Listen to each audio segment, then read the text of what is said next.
everybody. Welcome to That's Good Stuff, the show where we review the newest releases that Hollywood has to offer. This week, we are finishing our review of Shogun from FX, the breakout series of the year so far. Well, I mean, Fallout's pretty up there too, but this one had a lot of people talking about it. And last time we left off at episode 4, so go back and check that review out. And this time we are just going to go right to the end. So we're going to start at episode 5, which is called Broken to the Fist. So, guys, let me know if you guys want to stop and talk about any specific thing, but I'll try to sum this up real fast. So, Broken to the Fist,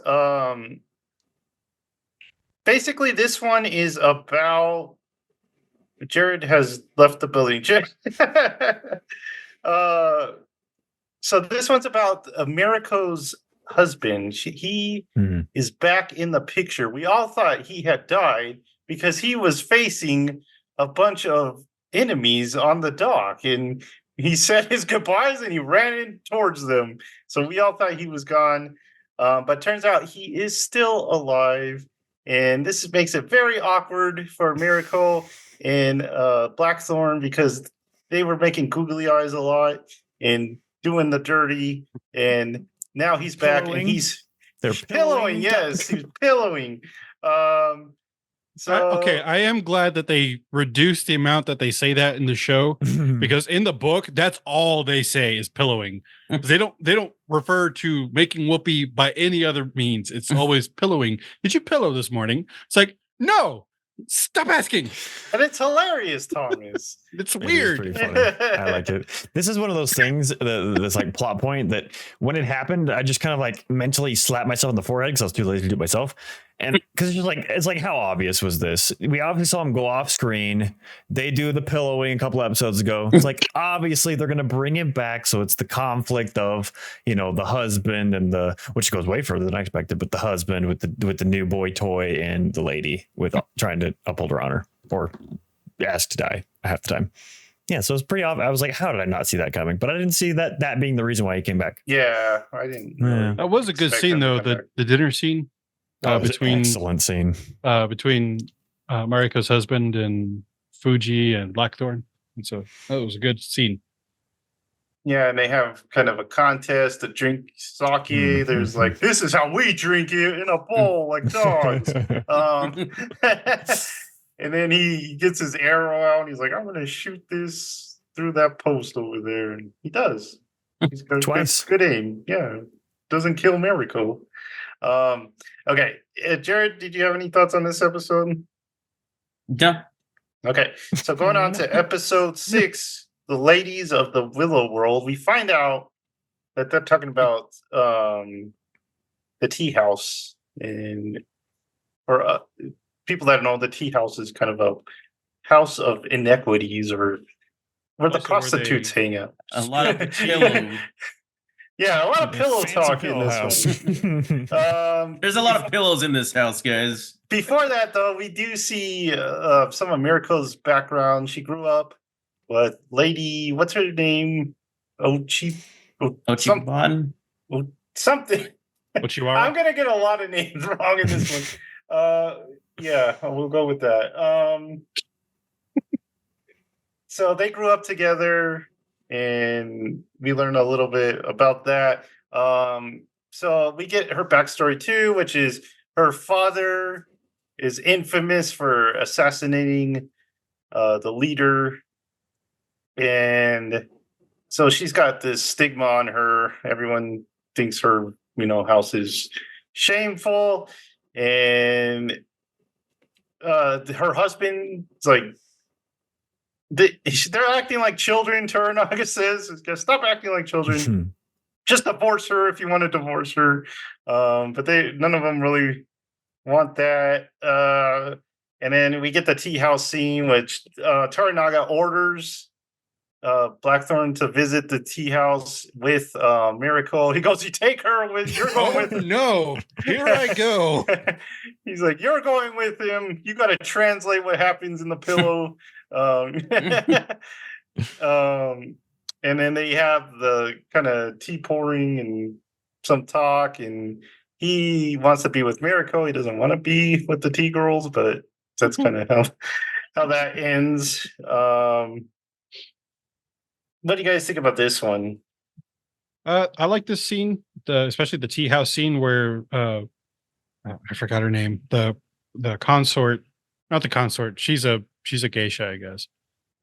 She positions herself behind Mariko and basically says like the unspoken thing, but through Mariko. But that was really cool how they shot that, because you can see her or you can hear her talking, but it's Mariko's face expressing what she feels to Blackthorn, which I think is kind of interesting. So I like when he's like, "You pour that real good, girl." Yeah. Pour that real good. Pours, Chica.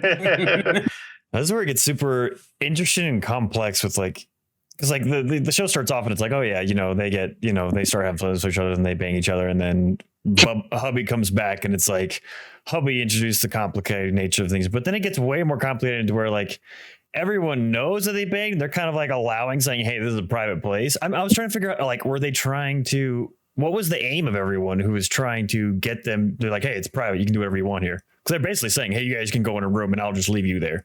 Mhm. But basically that. but I'm like even Toranaga sending her there, I feel like was kind of allowing that in a sense. And I'm like, what was the aim of that? What was the point? Were they trying to just make her let loose a little bit, for better words? Or Part of it is Toranaga is still trying to manipulate Blackthorn into further being, I guess, in debt to him. And so maybe he's trying to get him to not want to leave anymore. Right. That's the main goal, which we find out later is the main goal. So. Yeah. But that was a very, very, like Thomas said, a very well done scene.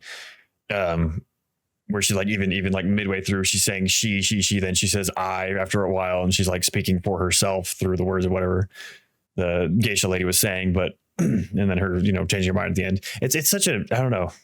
It's a weird way they develop their relationship throughout this whole series, because like they're super like connected but so disconnected at the same time throughout the entire, except for whenever the husband comes back, it just becomes this whole wall between them, which is kind of leading into the future episodes. I feel like it adds a weird kind of sense of how things play out, in my opinion. I don't know. I found it. It's like you had to almost remind myself of their connection before, because she had been so stonewalled since the husband had come back, that the few times she actually breaks down, I'm like, oh yeah, there was like, big feelings here earlier. It was interesting, but very good episode.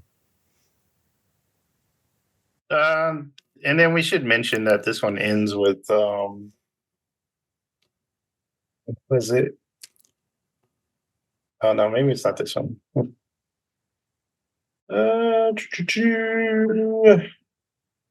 Okay, so these two episodes. Yeah, this is the one where he announces the Crimson Sky plan thing at the end. So basically, they're all, we're going to go to war. These two episodes for me, they were kind of sluggish, because like before we left off, I was starting to enjoy it, because first episode I didn't really like, and then the next three kind of won me back over. But then these two just kind of like dropped me down again, because I'm like, this is just a soap opera, man. It's just like got that soap opera kind of, love triangle and matters of the heart and stuff like that. So I was just like, I'm not really feeling these two. What do you think, Jared? I don't think they're the strongest episodes. There was a lull. But I do think it picks up in the next episode. Yeah, so the next one is A Stick of Time. So we get backstory for Toranaga. We see him when he's like 9 years old or something like that. 12. Yeah. Well, it's 46 years before the present. And he's like won a battle as the second to that other guy. And they forced the guy who lost to seppuku. And he's like you gotta do the second, which means he chops the head off when the guy's like done spilling his guts. For a second, I just have to express like you always see like seppuku in like movies and shows and stuff like that, but then like really watching this and like how like real this movie kind of feels, like that idea is insane to me. Like they all just did it. Like it's just like, yeah, you're just going to at sunset, you're going to cut your bowels open, someone's gonna behead you. It's like they dishonored their family. Oh my, it's like that sort of, I mean, but I mean, like the fact that they actually went through with it, like to get to that point and actually commit, like that's wild to me. I don't know how you get the mental willpower to do that. And like for it to be like commonplace, like not commonplace, but like, part of the tradition and part of the culture. It's like, that's just crazy. The willpower they had is insane.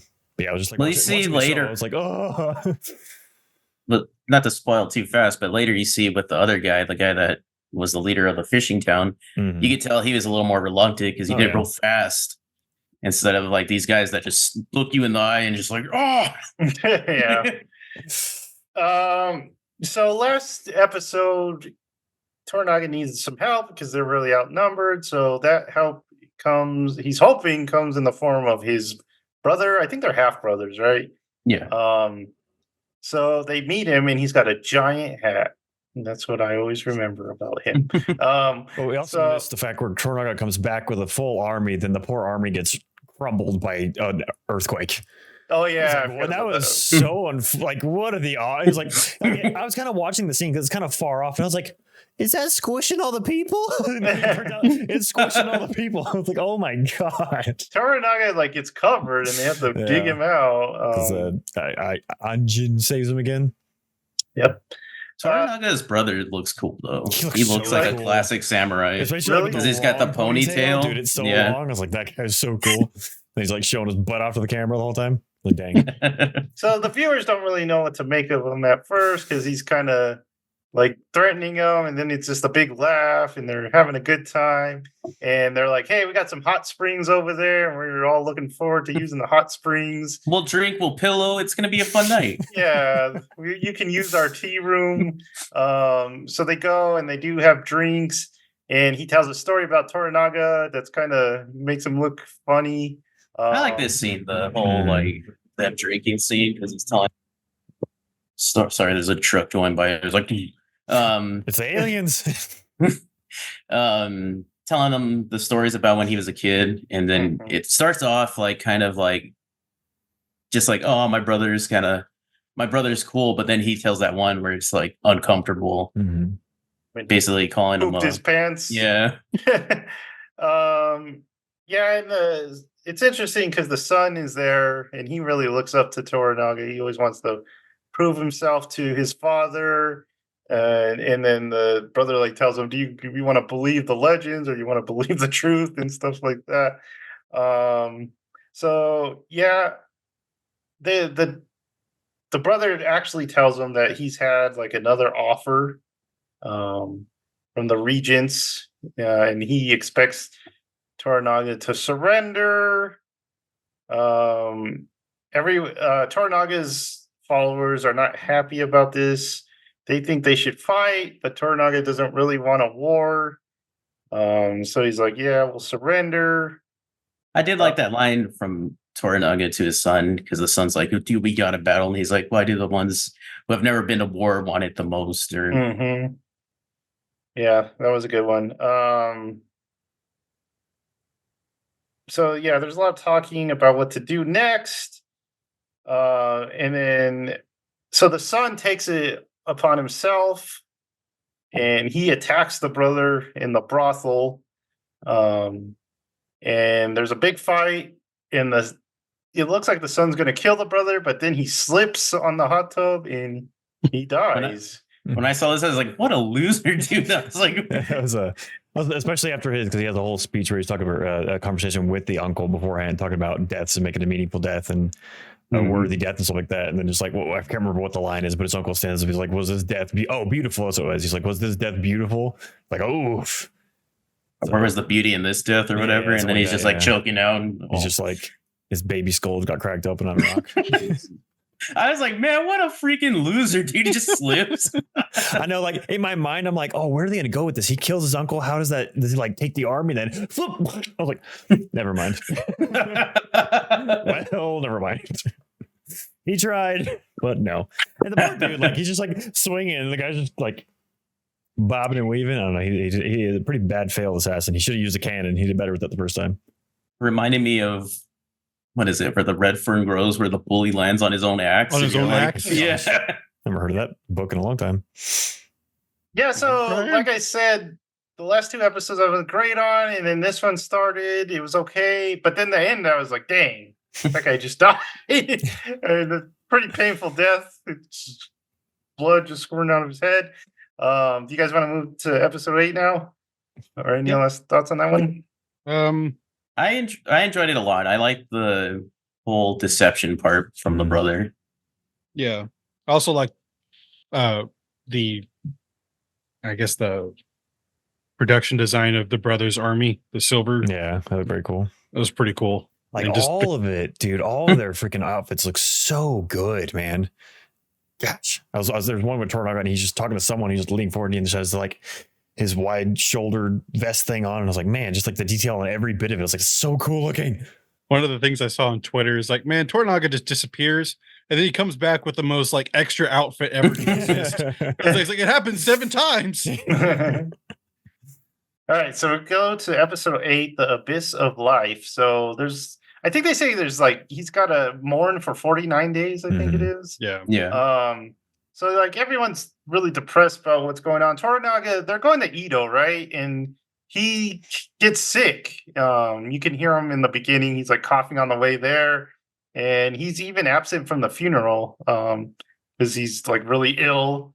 And they even comment on that. They're like, he absent for his own son's funeral. There's a scene where Mariko's husband makes tea for her. I thought that was a pretty interesting scene. That was a brutal scene because she's like, I never loved you. Yeah. And the poor guy breaks down afterwards. So I was like, dang, she really devastated that She's guy. like, you could never give me what I needed. And I would live 1,000 lives before dying with you. I was like, whoa. Yeah.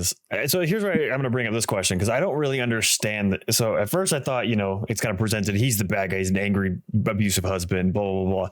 Then it kind of turns around to where he kind of took her. It's to me, I'm a little confused on how the original events between them played out because to me, it seems like he kind of took her in whenever everyone else looked down on her and he's just tried to give her a life. And he's always wanted her to open up and be a wife, but she's just been cold the whole time asking because all she wants is to die because she finds her house and her line to be disgrace. So like I don't know where my question lies in here, but I was very confused because I'm like, so he's not really a bad guy, right? It's just complex, man. It's just complex like, I mean, he scenario. still hit her, but he is frustrated. That was bad. That was the terrible part. But like it initially leans in, but it's really just this kind of build. I guess I was just surprised at the build up and the reasoning behind his coldness before even like the punching. Or like he was just so cold and angry with her and like straight. But I mean, if she's been basically stonewalling him for however many freaking years that they've been together, it just kind of took. So that was kind of my. Because initially I thought that he was cold to her because she was disgraced and he was like, she was put on him. But then you find out that he chose her and even like you guys said, Tornaga was like, divorce her. He's like, I'm not, no. So it's like, I didn't really understand. I don't know. I guess I just didn't really understand how that kind of came about, why he chose to do that. I don't know if I missed anything of why he decided to take her in whenever that happened or anything like that. But I don't know if you guys caught any more of that. Well, like all the political disgrace happened after they got married, but I think part of it I too. just thought it was before. Well, part of it is like Tornaga's like, well, why don't you just divorce her? And he's like, well, that just brings dishonor on me because I can't handle it. So I'm damned if I do, damned if I don't. And and the fact that she basically just hates his guts also just kind of puts that other needle into his side. Because he can't stand her not loving him, but just not even tolerating him. Yeah, really. Yeah, it's because it's like he's not doing anything wrong. He's just not freeing her to make her own decision, to take her own life. It just surprised me so much, the depth and complexity to that relationship. Whenever initially, like, I thought, oh, the angry husband went off and died, and he's going to come back and be, jealous of the new boy toy, like I said earlier. But like the actual complexity just took me aback, and I was very, very impressed by it. But very, very good character in the end. My gosh, such a good character. I forgot to mention it's the heir's mom, right? Mm-hmm. So in one episode, I forget which one it is, but she's like, I'm back and I'm gonna, the council's gonna do what I say. I'm taking control of this situation. She confused me too, her character. I liked her character a lot, actually. Yeah. Especially, I don't know if we got to that part. Is this when they had the play about her in the... I think so, yeah. The other regent that they want to recruit instead of Toranaga. That was a good scene. Yeah, and then this one ends with Toranaga visiting his son's grave. Yeah. Yeah. That's no. Okay, so Blackthorn, that's what I was going to mention. So Toranaga releases Blackthorn from his obligations because Blackthorn like erupted on him during the scene where he's like, we got to surrender, and Blackthorn got very angry, and he's like, you're just wasting all these guys' lives, and you guys are all dead anyway. So Toranaga releases him, so he goes and he actually meets with his old crew, because he thinks we'll get my old crew together and we'll fight the Portuguese. But it turns out the crew's not really interested in that. They're just kind of liquoring it up at the local bar house and pestering the women and stuff like that. So this is like a turning for Blackthorn because he kind of realizes that he doesn't really have a place anymore. He's not part of that old world. He's not part of the new world either. And then, is this the one? Yeah, this is the one. So this is the one where Toranaga's friend, it's like his old friend, right? The older guy. His second or whatever. Oh yeah. Yeah, he tells them all to sign the surrender pact or whatever it is. And some guys, the one guy, I don't even know his name, but the fishing village guy, he signs like right away. But the other guys are kind of hesitant, and they start arguing about whether they should do it or not. Two of them are like, no, we're not going to do it. It was a cool, like I said, like this whole thing I like that they kept it is about the subtlety of everything. And that one part where they're walking in the funeral procession for his son. Well, instead of wearing the white robes or the mourning robes, the two samurai, the retainers, wear armor in protest because they don't want to give up. They want to fight. So I thought it was kind of a cool.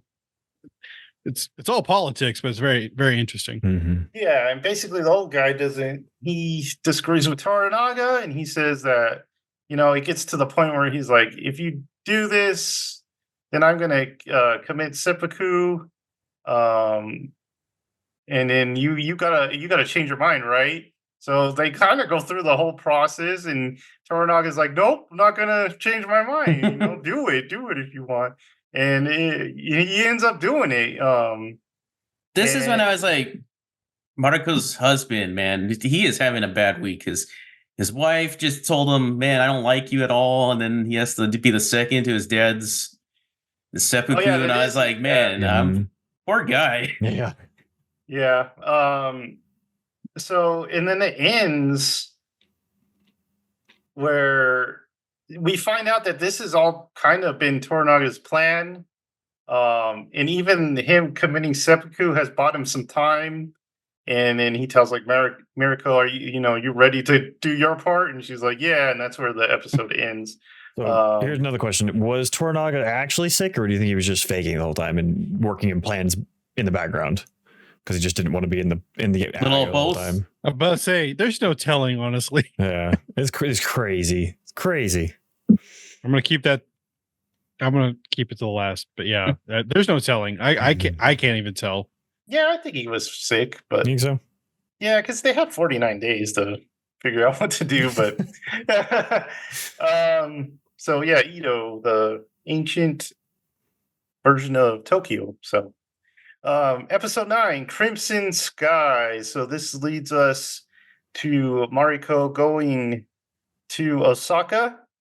Before that, we see her young again, and it just makes a point that she's always kind of just wanted to die.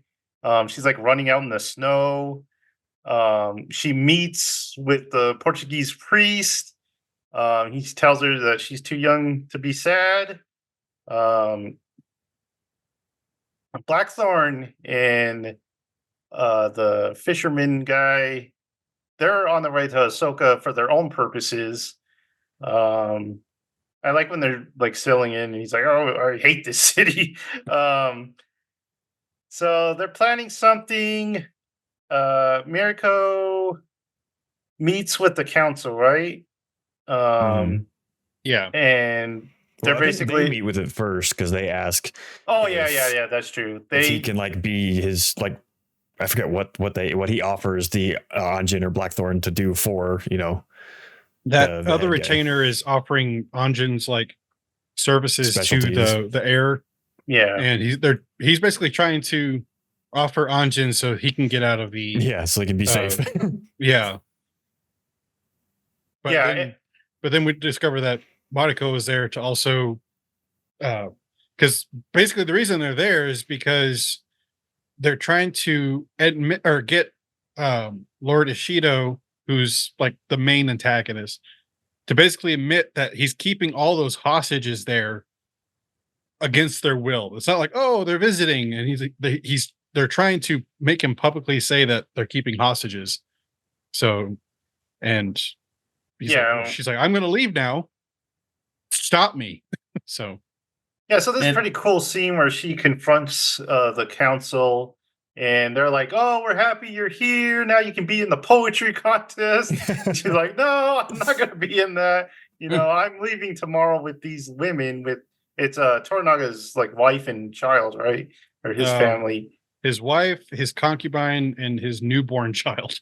Yeah, so she's like, "I'm taking them, and we're leaving." And he's like, "You're not going anywhere. You have to have a permit to leave the city." And she just keeps like, she doesn't even take no for an answer. She's pretty much like, I'm going by. And they're like, so I guess we'll get to it right away. Well, she talks to Blackthorn before. No, she talks to her son. I totally forgot she had a son. I did too. But yeah, she talks to her son. Her son's like, you've always brought shame to this family. I'm ashamed to be part of this family. I don't want to be part of this family anymore. She could be disgraced, man. And he's like, they've engaged me to one of these, women. And she's like, you can't get engaged. Toranaga tells you who to get engaged to. So they don't leave on great terms. So it's the morning. They're getting in their little trains to leave. And they get to like the gate, and there's samurai waiting for them. And they're like, let us go. And they say no. So she's like, kill them. This cool guy, man. I like this guy. He was pretty cool. She's like, kill him, and he does. Freaking archers, what jerks? Out of nowhere, gets hit by an arrow. I was waiting too hard, so they shot him in the shoulder. Everyone's watching this from like above. Blackthorn's up there. Like pretty much everyone's up there watching this. So pretty much her little battalion gets killed off. And then it's like her turn, and she gets her staff, and she starts fighting them. She does an okay job, but there's like more of them, so naturally they're gonna win. But the other people on the council are like, "No, don't hurt her. You can't hurt her." And so she fights them kind of to a standstill, but she knows she can't beat them. But then she, like Thomas was saying, she makes her point that they're all confined. they can't leave the city, so they make her point. Ajin, the heir wants to meet with Ajin. He doesn't even meet with them. He just kind of meets with the lady. Yeah. She tells him she's tired of these games, and Mariko tells it's not a game. Anjin You're the and one playing games. Anjin, Mariko. Oh, I forgot to mention that. When she can't get out of the gate, she tells them that she got to do what her lord commands, and since they're blocking that, she has to commit seppuku because she's failing her lord. And she says she's going to do it in the morning. Blackthorn begs her not to do it and says to live for me. We find out that the fisherman guy has made some kind of deal with the regents. Our Lord Yoshido is pretty much the one who made the deal. What else do we have? Confession. Oh, she takes confession from the priest. I thought that was interesting because they don't really touch on her Christianity a lot before this, and they finally do. So she's about to commit seppuku. The guy doesn't even show up. The one she chose for the second, even though he said he'd be there, he doesn't even show up. So Blackthorn's like, I'll do it. They're about to do it. And then at the last second, Lord Yoshida comes and here's your permit. You can get out of here. So she's saved for a little bit. She hooks up with Blackthorn again. They pillow. They pillow. Shinobis enter the castle because that guy lets them in. They start killing everyone. Blackthorn fights him with the gun. They get him trapped in this little hut, or I don't know what is, shack. Him and the women, and then they're like, "Oh no, they're gonna blow up the doors." And then Mariko stands, and she's like, "Just let him come."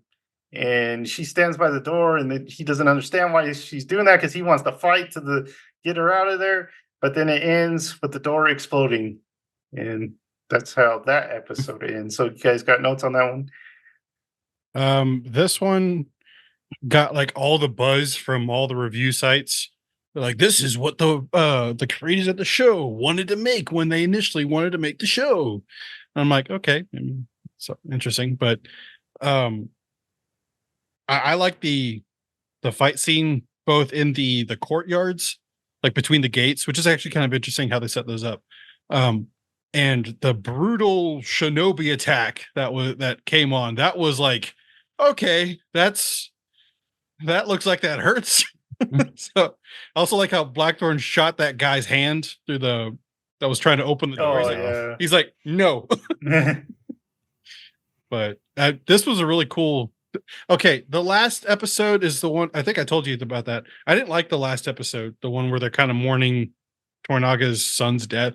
I thought it was kind of boring. Not a lot happened, except for the tea scene with Mariko and her husband. But just not a lot happened. They just kind of sat there we're sad. I like the old guy scene. The old guy scene was cool, but I don't know. It's just nothing changed a lot for me. But this one kind of amped up everything, and I was just like, this is the one I wanted to talk about last week, but apparently we had to talk about it now. But yeah, I really like this episode a lot. Yeah, I think 8 and 9 were the strongest for me. Go ahead, Michael. I was going to say, yeah, everything's set up. You guys already talked about the main scenes, but the scene where she's confronting Ishido and saying, "Hey, I'm gonna go," whatever. It's just so well shot, and I love the lines of people and how their reactions added so much to it. And a line that I loved, it's just kind of not even important really, but they're like, "Hey," they're kind of playing the politics,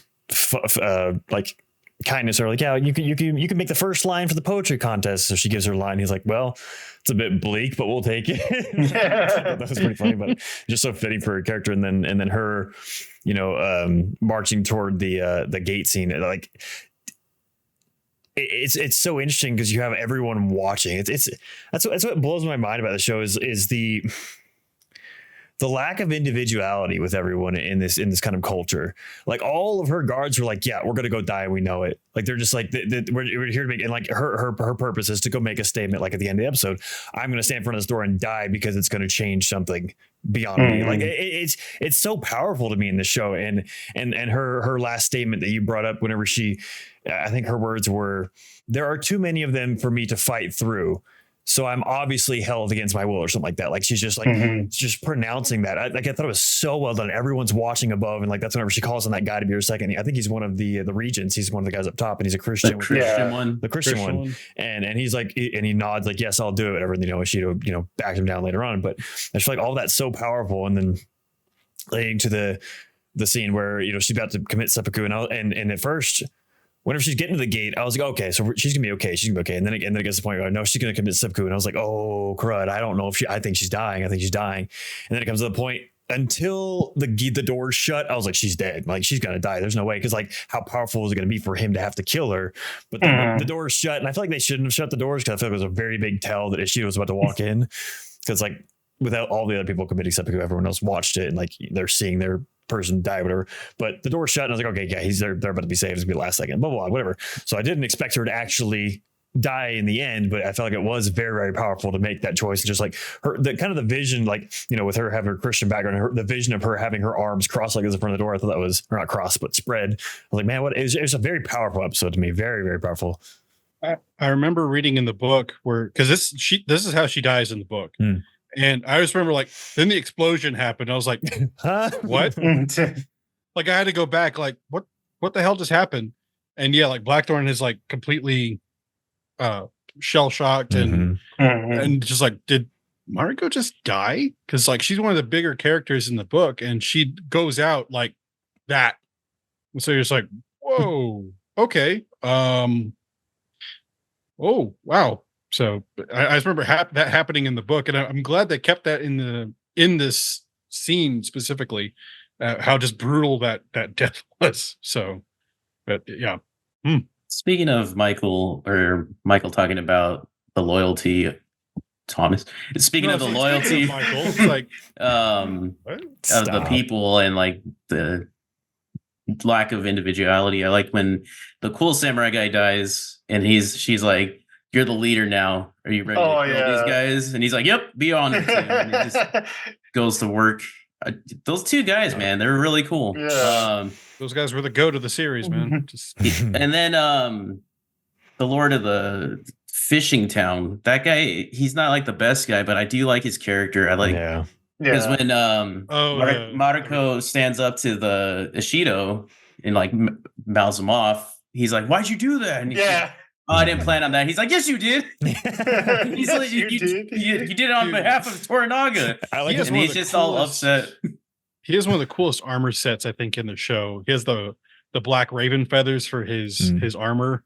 I'm like, that's so awesome. I love his pouting after him and Blackthorn get rejected by Ishido. Like he goes and they sit down. He's like, oh, what are you doing this? All right. So yeah, good episode. Episode 10 is A Dream of a Dream. So we get a flash forward, and we see Blackthorn's very old, and he's got some grandkids, and he's pretty much on his deathbed, and he's got a crucifix with him. I thought that was Mariko's, but we find out that's not hers. Yeah, it's a little weird. Just a little weird. So we go back to Osaka, and they're preparing for war. He's pretty much making everyone sign this pact for war, and they're like, I don't know. We should give like Mariko a good funeral, and he's like, nah, just choose a traitor, just go. And they're like, no, we give her a good funeral. And then there's an earthquake while they're signing, so they're like, oh, that's kind of a sign, don't you think? And he's like, no, you superstitious fools, just sign them. Well, it's also like every time someone dies, it's usually the big guys that cause the death. Like, oh no, it's bandits on the road. Oh no, there's just, Shinobi got in the walls somehow. We don't know how. And there's just like, it was you, right? Yeah.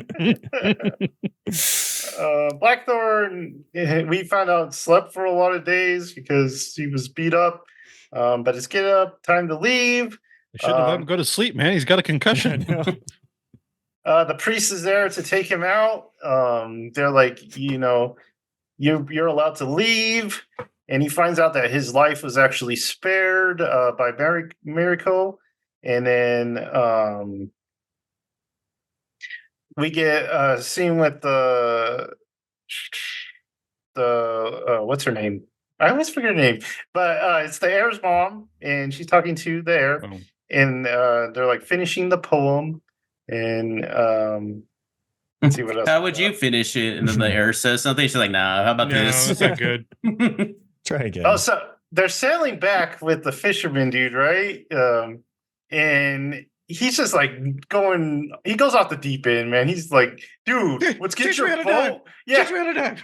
let's get your boat. Let's get the heck. Let's go to England, man. Let's go to Vegas. Let's do this, man. And I like when Blackthorn's just kinda Ichiban laugh- is, or I like when Ishido is talking to him, and he's like, "I gotta catch this catfish," and he's like, Oh, yeah. "There's no catfish in the pond." He's like, "I know that," and then and then he keeps doing it.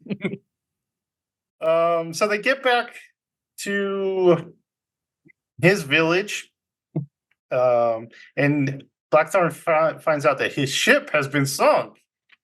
That was sunk. They burned the hell out of that thing. Yeah, and they're going around the village trying to figure out. Well, they tell them they're going around the village trying to find these spies who did it. The Christians. They blame it on the Christians. So they're like beheading people and they're beating people up in the streets. And then they meet Toranaga again, and he tells them what's been going on. And he tells the guy that he has to commit seppuku because he betrayed them. And he's like, "No, boil me alive or give me a good death or something like that." And he's like, "Nah." Let's see, where are we? Only words remain. Yeah, so Toranaga meets with his family again, and he's like happy to see them. He's like says the poem for Miracle, and they're like, "Oh, those words are too beautiful for you, man." I do like that. He's like, those words are too beautiful to come from you. And he's just like, well, they did. yeah. These are mine now. Blackthorn goes home, and he finds out that his consort is going to be a nun, and she's done working for him. And he's kind of sad because doesn't have much friends anymore. So she's leaving him, but she also has the remains of her family, and she doesn't know what to do with them. And he tells her that he wants to meet with Toranaga in the morning, so please make that happen. They do, and he goes to Toranaga to find out that there's been a secret samurai the whole time. He was British the whole time. He was British the whole time. So Blackthorn tells Toranaga that he wants him to stop, terrorizing the villagers and killing them and stuff like that. He says, I'll die. You can kill me and not the village. So he's like going to commit suicide. And then Toranaga stops him. And he like pats him on the back. He's like, "You're a good guy." I do like when that samurai guy's like, I'm a samurai actually, and he's like, "Well, at least you're not Catholic," and he's like, "I'm Yeah. Christian." I'm both. And then we have a scene with okay, so the fisherman's going to die, right? And he's talking to his nephew, and he tells him that he's the son he's never had. And his nephew's like, "I'll do my best." And so he goes meets with Toranaga for his last words, and they're talking, and he finds out that it's actually Toranaga who burned the ship, because he was testing Blackthorn again. And then he also kind of reveals his plan to him, like the whole time it's been his plan to become Shogun. He says he's going to build it in Edo. He's going to have a nation without wars. We find out that he was basically the whole thing with Miracle was basically to turn the lady, the heir's mother, on their side. And we see kind of his vision of what's going to happen in the future. The two armies meet, and then the heir's not going to back him up. So he's like, "Oh no, they Well, can actually 'cause win this." The reason why that they're able to do that is because they have the heir on there, and if they go against Toranaga, then they're the legal representation of the heir. And if the heir withdraws, then they're the rebels, not Toranaga. Mhm. So we see that, and then I like this where he says, you know, they tell everyone thinks that I keep Blackthorn, just as a chess piece or something, but it's because he makes me laugh. Um, so we get a scene with, he commits seppuku, and that guy dies. What a badass, too. He's just like, okay, whoosh. Yeah. I love the fact that he's like waiting for that last. He's like waiting for confirmation. He's like, "Tell me what your final thing is." Do not Oh let me know. yeah. He's just waiting for confirmation, and then finally he's like, he looks at him, he realizes he's not gonna give it to him, so just does it, and then he just has that vicious look he does over his shoulder before Toranaga chops his head off was so good. I also like Toranaga. He's like, tell me. He's like, why would I tell a dead man in the future? I'm like, that's an awesome line. And I love so much that it was him that kind of got the plan laid out to him, because like thinking of the story like from like a typical stance where you think that it'd be Blackthorn at the end of these like, hey, I used you the whole time, blah, blah, these are my big grand plan, but it's just this kind of I can't remember the fisherman guy's name. It's like Yoshiga something or something. Yeah, it's hard. I never remember his name. Yeah, but it's like kind of this guy that from the beginning, I kind of thought of him as kind of like this nobody. He's the kind of guy that wants to prove himself. He kind of has an attitude. He kind of plays both sides a lot. No one really trusts him, but everyone uses him. He just seems like a nothing. And then just like he just kind of like we kind of talked about, his character isn't an admirable one, but it's such an interesting one. And the fact of him, like we talked about this episode, where he gets very, emotional and like the scene after the bomb explodes and it happens, he's like, forgive me. He keeps saying that. And it's actually what got him busted kind of, because the matron or other ladies heard him say that, kind of piece everything together. But it's just like, it's such an interesting thing for that character. And to reach this point where he's the one that knows this whole grand plan, which getting on the grand plan, I know Thomas kind of hinted that he had a lot to say about it, but it's just like, I don't know what to think of Toranaga anymore after all this. It's like, are you just some like? I also did love that. It's like, well, he's talking about Toranaga. He's like, you let everybody think that you didn't want the shogunate. He's like, yep, I've been wanting it the whole time. I've always wanted it. It's so like, not wanted it. What does he tell him? He's like, what does it feel like to control the wind? And he's like, I don't control the wind. I read it. Remember. Yeah. And because you even find out it was kind of Toranaga's whole plan to let that guy in Blackthorn leave. Mm-hmm. Yeah, because he kind of knew that they would kind of betray him. So he even saw that coming. It's like watching Eisen do his thing. Yeah, it was him the whole time. Slicks back his hair, takes the glasses off. My God. So we get He's not a nerd. So we get the two last scenes. Blackthorn takes what's her name? His consort. Fuji. Yeah. He takes her out on a boat, and he's like, "Hey, I've always, thought that bearing at sea gives these people, you remember them forever, right?" And so this little touching scene of her and him emptying the ashes into the thing, and that's where he drops Mariko's crucifix. And then the very last scene is they're on the beach and Blackthorn wants his boat. So he's got a bunch of the villagers and they're trying to, get this boat up on the beach and they're having trouble. But then Mariko's husband comes and and Blackthorn's like, okay, we got this. What a bro moment. I know. We got this. So they do it and they get the ship back on the beach. And the very last scene is kind of him looking at Toranaga and they're kind of like acknowledging each other. And that's ends it. I love when he gives the husband the water bottle. Yeah. After they pull the boat, and he's just like, I also want one of those water bottles. Those things cool. Those water bottles are cool, man. Those bamboo ones are pretty awesome. Awesome. So I've got a lot to say about this. So why don't you guys go first? Why don't you go first?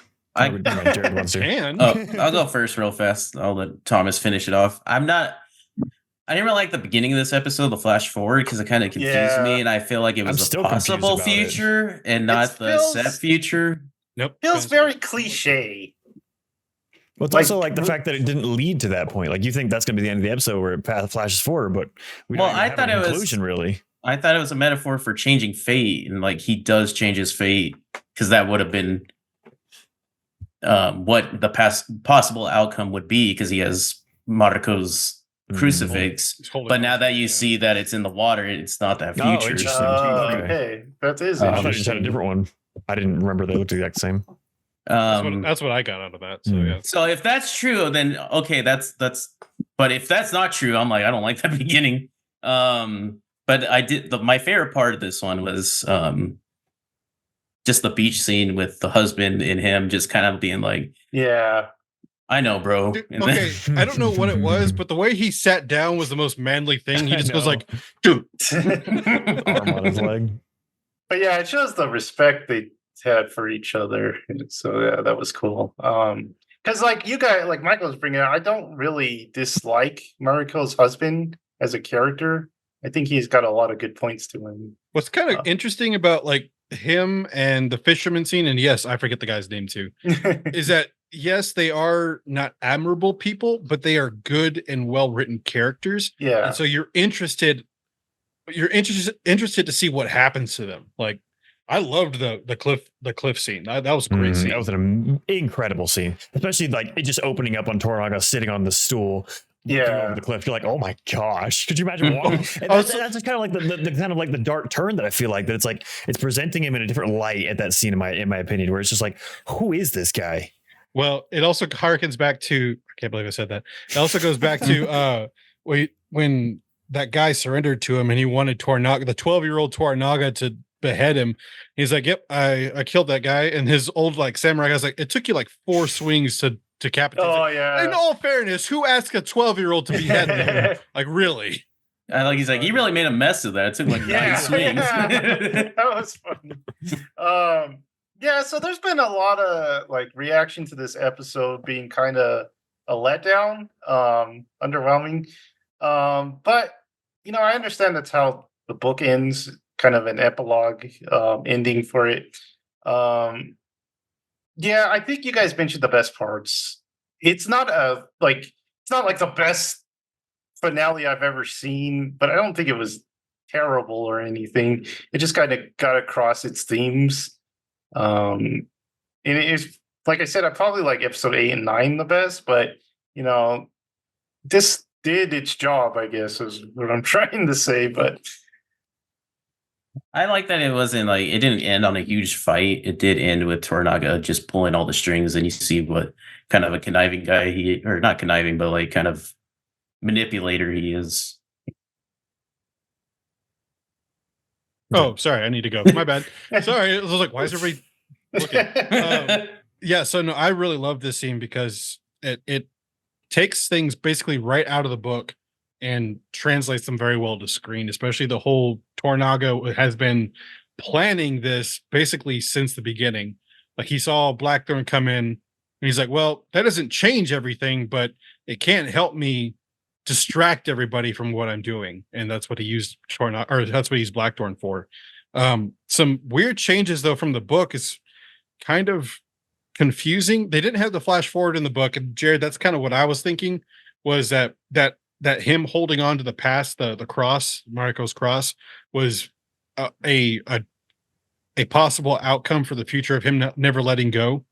But since he let that go into the water, he's open up to a different future now. In the book, he actually has 3 lovers. He has Mariko, he has Fuji, and he has the concubine. And The nun? Well, it's his wife. It's his wife. So basically, at the end of the book is pretty much how it happens on the cliff face. That's the end of the book, except Toranaga does a dance because Blackthorn, instead of teaching him how to dive, he taught him how to do a hornpipe, which is a dance. He's like, he's by himself. He kind of like looks around. He's like, You tell this to no That would have one. been really silly. I know. I'm kind of glad they changed that up because they have that in the original series and it looks weird with freaking Toshiro Mifune doing a hornpipe. It's very odd. That would have made him look like evil or something. But it contemplates, or it's all Toranaga's inner dialogue for. So Mariko died, and Fuji actually wants to kill herself because of the whole her son and her husband dying. She wants to go kill herself too. But during all of this, Blackthorn and her have hooked up several times, and Toranaga kind of like looks at her. He's like, "Are you pregnant?" She's like, "No, wait, I might be." So there's that, and then Toranaga also thinks like, "Well, I might just have her remain married to him, or I can have him marry the concubine, or sorry, the geisha, because she's politically connected as well." And the whole book ends on a very ambiguous note if Blackthorn stays or goes. But later on in the series, because James Cavell had like 5, I think, Asian novels, and one of the characters meets a Japanese woman, and she has black hair and blue eyes, and he's like, "Whoa, that's very uncommon. Who are you?" She's like, are you from Europe or something? She's like, "No, I'm Japanese, but one of my ancestors was English." And so it's implied that Blackthorn stayed and had kids. And so I do like when Toranaga was like, "Oh, he's not going to leave. He'll build the boat. I'll burn it. Yeah, He'll build burn it it again. Might have to burn it again and again. Who knows?" But I did like the cliff face scene. I think is probably the best. I think that's probably my favorite scene of the whole series. Is just everything coming together. Those two actors had an amazing dialogue like between the two. So, but yeah, I really love that ending. Yeah, I think I agree. And yes, the whole man sat down in the manliest way. He's just like, that was the coolest freaking shot. But yeah, I think I agree with you. Like that. That's definitely easily one of my favorite scenes of the series. And that episode, I wasn't disappointed in the slightest by it. I love that kind of change of an ending or a different take to it, rather than just conquering people, go stab and win, yay! It's just kind of this weird. It's a political drama. It's not like this massive. I mean, it's violent and bloody, but it's about the strings people are pulling, and you just realize how many Toranaga has at his hands. And you're like, I don't know. I love how it kind of all unfolded, and it just leaves that kind of like that question. Like I said, like, who is this guy? Should we have rooted for him this whole time? As I was. It's like, sorry, go ahead. No, go ahead. So that's something that Hirooka Sandai brought up because he's a huge. The more and more I watch about this guy, the more and more he is a dork. Like he is an absolute nerd. And he talks about Tokugawa, who Toranaga is based on. He's the shogun that basically formed Japan to kind of its modern day iteration. But he's like, we see him as like this amazing leader, but we also kind of have to wonder if he did like good in the end, because after this, Japan enters the Edo period, which is like the super isolationist. Everybody that comes there is put to death. Silence, Michael. Mm-hmm. That's during the Edo period. All the Christians were immediately like after Tokugawa came into power, all of them were like immediately expelled or executed, and so it became an underground religion. But even Sanda's like, yeah, it's like he's an amazing person, but you have to wonder, like, did he do ultimately the good thing, or was this like his political machinations is what he really wanted? It's like he did incredible things, but it's kind of hard to paint him as either a good guy or a bad guy. And so I really like that we get that from that last scene with Toranaga on the cliff face. Like, yeah, this is what he wanted. Now, is it good? I don't know, but it's pretty incredible that he pulled it off. So we forgot to mention when he let the bird back into the sky and he's like, go have many daughters. Go have many pillow times, birds. Bird pillow times. Man. All right. So you guys want to like sum up what you overall thoughts about the series? 2 thumbs up. Let's do it. 2 thumbs up. Yeah. Like we kind of said before, I had only watched the first 4 episodes the last time we did our recording of it. So that was several weeks ago. And the show had ended this week. And So I had 6 to watch, and like I said, each time each episode I thought was really, really good. You know, we kept hearing, not 100% Rotten Tomatoes, everyone amazing, the Game of Thrones of Japan series. I hate that comparison, by the way. They always make it popular, though. and that's why it's political. You could say like the newsroom of Japanese. Oh my God, they're talking. Succession. Oh yeah, the Succession of Japanese shows. But yeah, which is kind of funny. You Joseph talked about the 5th episode not being because it got more soap opera. That's where the first one where it was like, oh, I want to play the next episode now, because I loved like the introduction to all the complexities, and like it seems so simple in the beginning. This show is just like, oh, you have your characters. Like I said, the fisherman guy is just this doof that is just going to be, not that interesting, trying to be amazing. The husband turned out to be so interesting, and then I don't know, each character has so much complexity in the twists and turns that it took to the end. I just feel like it's easily one of my favorite shows, I think, from here on. Like it's up there, Breaking Bad, all of them. Like it's amazing. And so yeah, definitely. After episode 5, I was like, yeah, I feel like it just got better for me each episode. Like, oh my gosh. Do you think you'll read the book? I would love to read the book. Definitely. Okay. I highly recommend you do.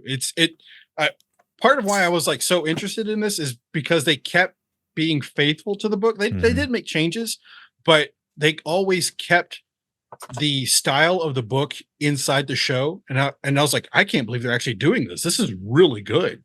And something that Kojima and Sanda said was that when this novel came out, it kind of introduced the world to Japanese culture that wasn't tokenized.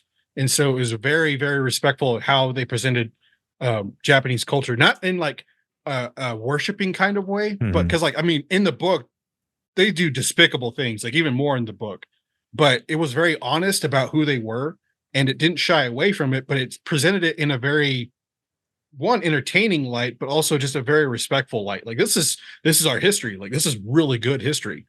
And the fact that Cavell based it all off of Tokugawa and his rise is amazing. So yeah, excellent show in my opinion. 100%, definitely worth watching. The only thing I have to say against it: too much fisheye. I don't get the fisheye. It's everywhere. Yeah, and it's just poison. It's the style. That's just nowadays. It's everywhere. I'm At like, least why it do we didn't have go the upside vignettes? down. All right. It didn't go upside down. That is right true. Side up. I hate that. We got Makes me away from sick. that. It's so bad. Why are they doing this? Despite the fact that it did have fisheye, like even the shots were so amazing, low. Like we talked initially in our first review of like the one boat. Whenever they first doing the diving scene, I was like, this just looks weird and odd. After that, like there were very few that I was like, this looks like even like the dream sequence with the warriors. It's CG, but it fits because he's like envisioning this future. It's not a realistic point at the time, but like the rest of it just looks so beautiful, and all like I talked about whenever Mariko is talking to the people, like saying basically, I'm leaving and what are you gonna do about it? And it's just like I said, just how it's all presented and set up. It looks so beautiful and like so well planned. I don't know. I love the what's the word? The intention of how everything's put together. I loved it. Yeah, that's me. Yeah, I'm shocked that it improved on that first episode, because like you were saying, there was some dodgy stuff in the episode with CG, and once they got away from the CG, it's way better. Everything that they did like inside the villages and castles look great. Yeah. Well, Joseph went off, and I was like, oh, I think he's going on his turn. Thomas lent me the book a long time ago, so all I remember from it is the scene where they're trying to sneak that lady out of Osaka, and John is like screaming to distract them. Oh yeah. I was glad that I didn't remember everything because I really like this show. In the beginning, it was very much like it's good when I'm watching it, but I was never like, man, I got to see the next episode. I don't think that happened until like episode 6 or 7. But in the latter half of the series, there is some really good scenes, like the old man mini seppuku in front of Toranaga. I thought that was really cool. Yeah.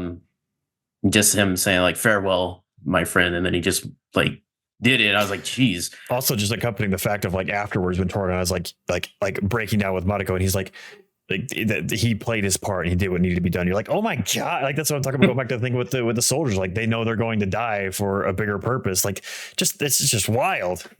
Yeah. Toranaga would be the hardest lord to be under because you just pure faith with that guy. Just like, because you're like, oh, he gave up, but he still he's has a pretty plan. frustrating. Yeah. Yeah.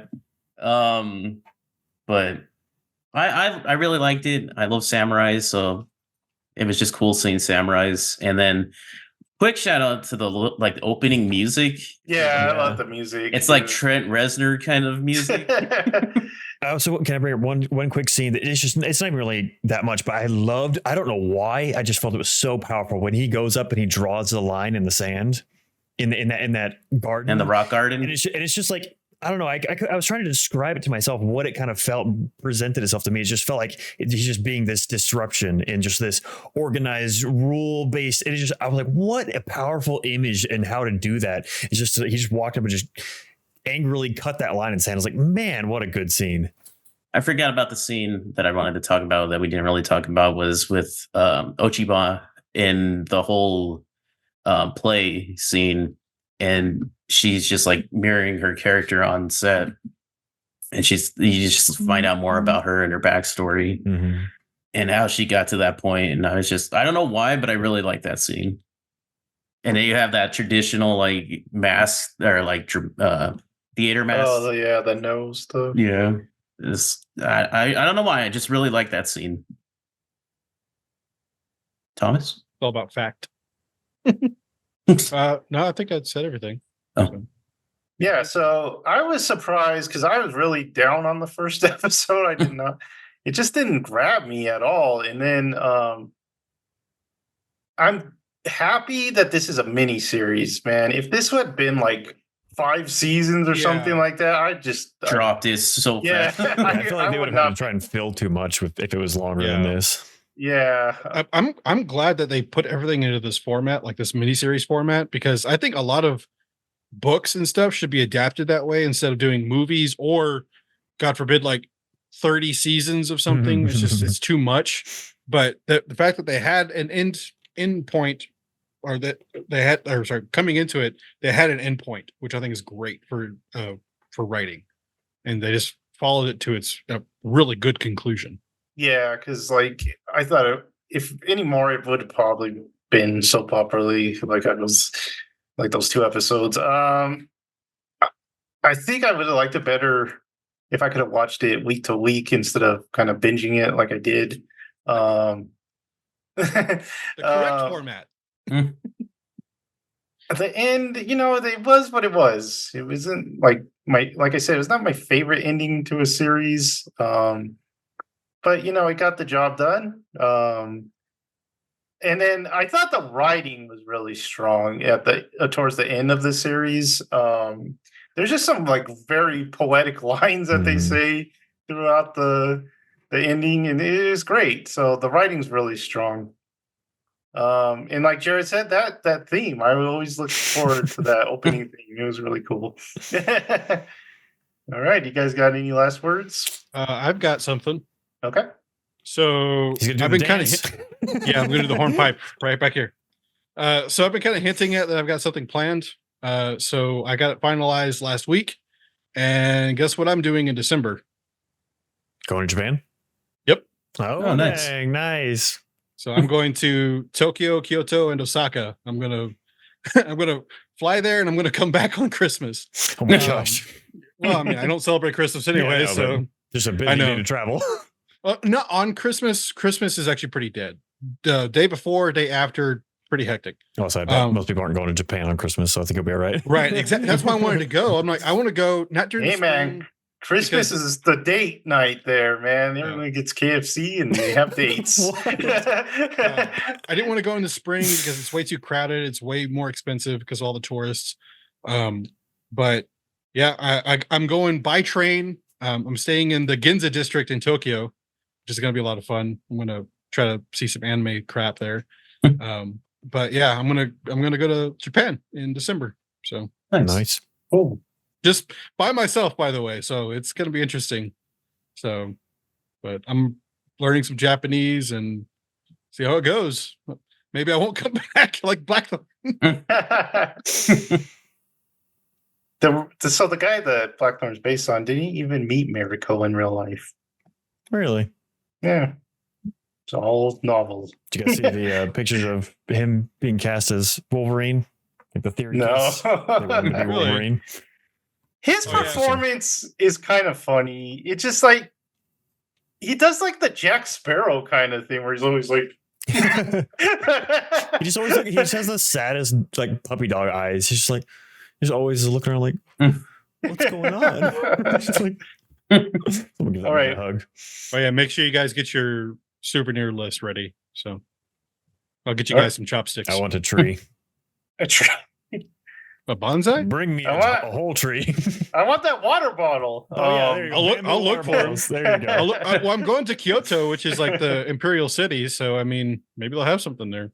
So All right. So please subscribe to the podcast, give us some likes, and notify yourself for even more good stuff to come. And we will see you next time. Bye.